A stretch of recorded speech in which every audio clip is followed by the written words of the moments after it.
Isammoo laga lama keessaa bishaan lama waraabanidha. Yookaan eebbisuu yookaan abaaruu. Waan baay'eedhaan nama hidha jechuudha. Maaliif akkuma namni tokko gooftaa lamaaf hin bitamu. Gooftaa lamaaf hin bitamu. Gooftaa lamatu jira. Gooftaan tokko gooftaa Waaqayyoodha. Gooftaan tokko maaliidha? Seetanas miti. Gooftaa lamaaf hin bitamu. Wangeeluma keessaa keessa Maatiyos 6 har'a dubbifame turan abbaan keenya sirriitti dubbifne wangeela Maatiyos 6 maal jedha?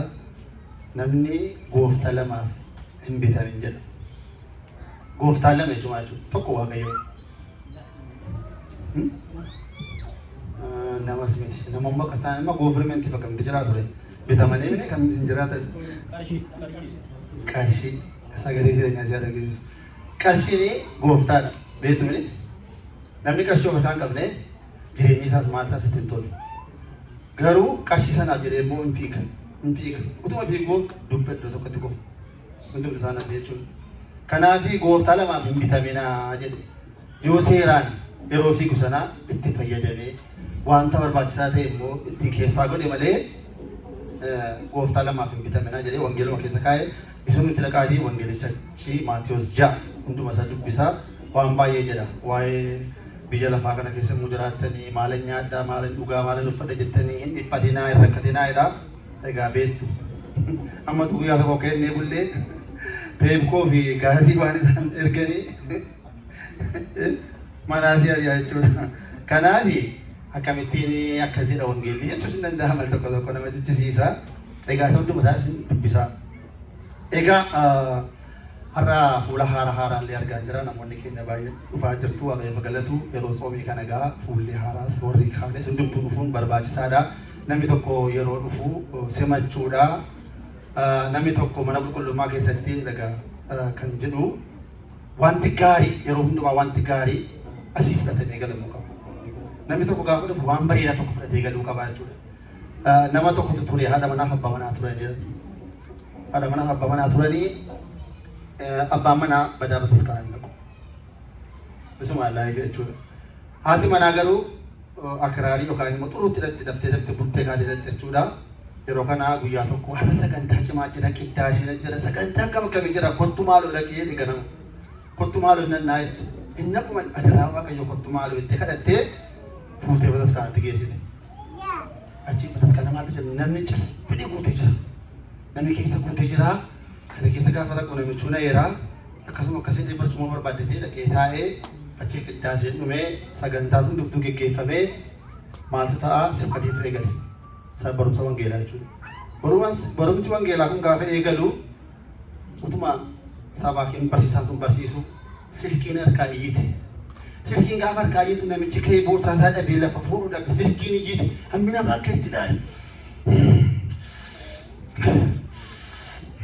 Fedha hundumtuu itti jirbifatee. Namichi raatee na'eera bakka lafa silkii isaa fuudhu sin dhabe kiisii isaa sin dhabe.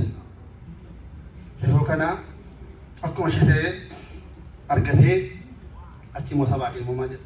Isin warri silkii keessan bantanii nama jeettanii inni immoo daqiiqaa 5 fudhatee inni immoo waa'ee masaa ceephootti fudhate. Namicha irra dhufe ilaala. Har'a dhufe waa masaa hin beeku. Baacaaf tolaa eessa saayuu hin beeku. Yeroo kana guyyaa kootee achi immoo ati manaa immoo gaafa galtu makiinaa keessatti isheen immoo ati immoo maali naa waarrattee kana na gootee naan qaaneen uummata koo warran dura bulee kee bukkee dhaqu bukkeetti qaana siiti jetti isheen immoo dhukkee irraa kaasaa galte. Guyyaa makootee namichi galee achi gaafa galuu mana gahuu haaree mana reestooraantii tokko dhaqe.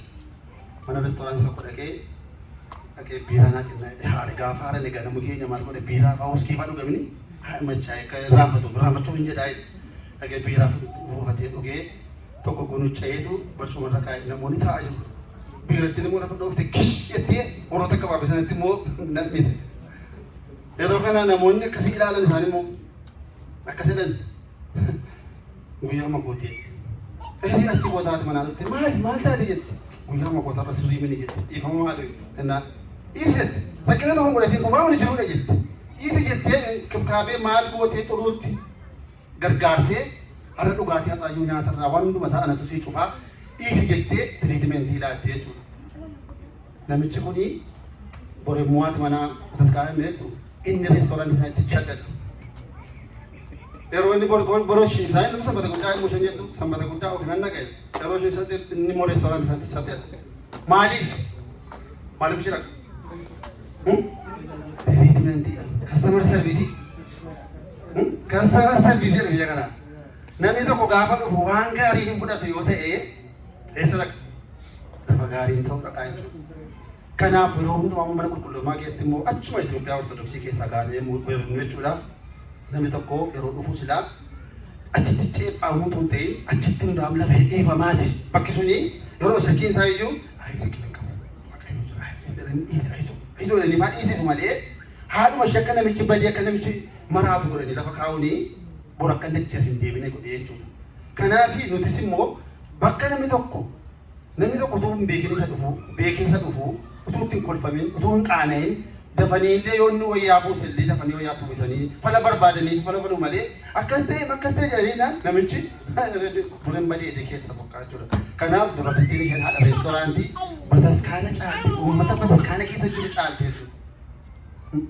Maaliif isheen waaqa sodaatte mini birrii ishee jettee kanaaf birrii maaliidha gooftaa jechuudha. Birrii ishee jechuun kastamariin immoo maal jedhu biyya kanaa gooftaa jedhu ni isa maaliif gooftaatti dubbatan jedhu iddoo tokko. Kanaaf nutis immoo yeroo namni haaraas dhufu yeroo namni kaanis dhufu mana waaqayyoo keessaa waan gaarii akka godhatee bahuu fi kan amma danda'ametti hundumti keenya irratti hojjechuu qabna jechuudha. Kun immoo yeroo hundumaa mana qulqullummaa keessatti baay'atu. Gilmichaan wal ilaaluun dalga wal ilaaluun wal dhiibuun wanta adda addaa wal arrabsuun wal qeequun gaariidha. Garuu qeeqaa sagal malee ta'e kun immoo yoo jiraate yoo hin jiru ta'e kaman humnaa olis ta'uu hin danda'a jechuudha. Kanaaf waaqayyoon hunduma keenya wajjin haa ta'u. Egaa nutis immoo sarara fudhannee akka uummata warra haaraa dhufanis tiriitii goona jechuudha. Egaa amma warri faayinansii qophaa'anitti faarfannaa tokko faarfannaa.